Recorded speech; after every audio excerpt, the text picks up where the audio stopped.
keto bread.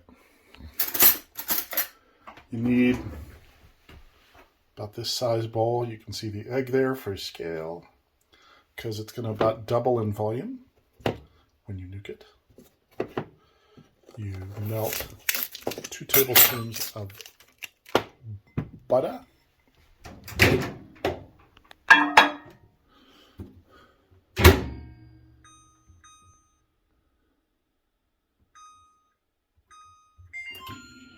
Because you've got to stir it up. You've got a half cup of flaxseed meal and 1 teaspoon of baking powder mixed together. You'll get air bubbles or lumps in this if it's not mixed together. So you want all of this mixed together.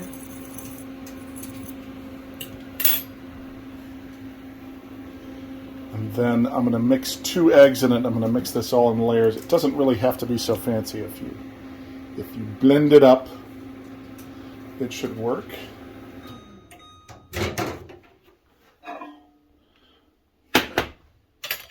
J'ai assez de beurre. I have enough butter. Squash it up. If it's really going to mix, don't have to melt it anymore, but I am going to give it 12 more seconds at full.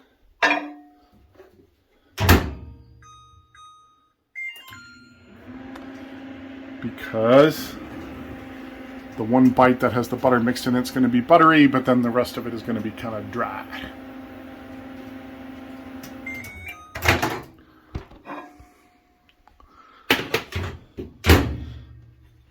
Now we put things in layers. There's the dry mix, just enough to cover the butter. Stir it up so that there's no dry spots. Add 1 of the eggs. Here's the challenge of doing this holding the film one-handed. Break up that yolk. Stray bits of egg white is the main imperfection that I get the typical time I make this, and it doesn't stress me out very much. But it does look a little nicer and it looks more like bread.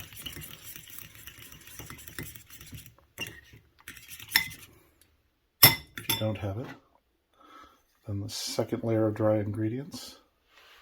Get those absorbed. Again, the first time I made this, I just put all this stuff together and then just blended it. If you want to use a mixer from a mixing bowl, it's fine. Flax meal is not glutinous, so it does not meld together the way that stuff using wheat flour does. I add this second egg with the fancy right hand only technique.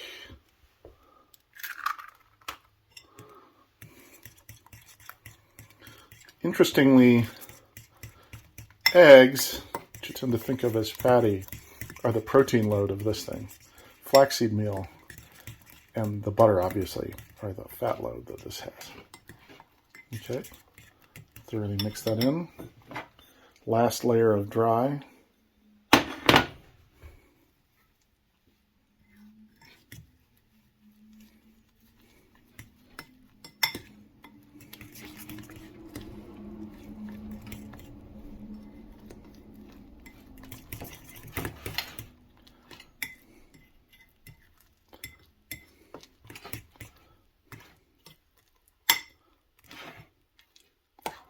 This all looks more or less the same.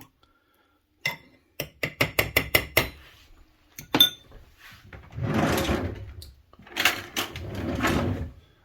I am fussy this way, so I scrape down the sides a bit to make this even.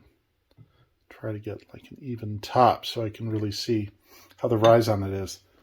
The bicarbonate in the baking powder is going to make it pick up a fair amount. Then I do It's supposed to be for 2 minutes and 30 seconds, but I do it for 1 minute and 15 seconds twice.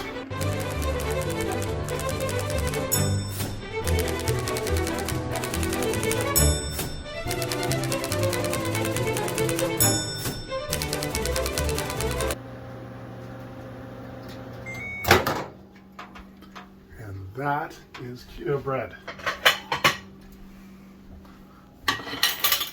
It's hot.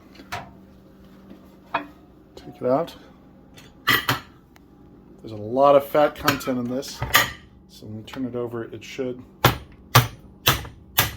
fall right out. And it did if I dropped this.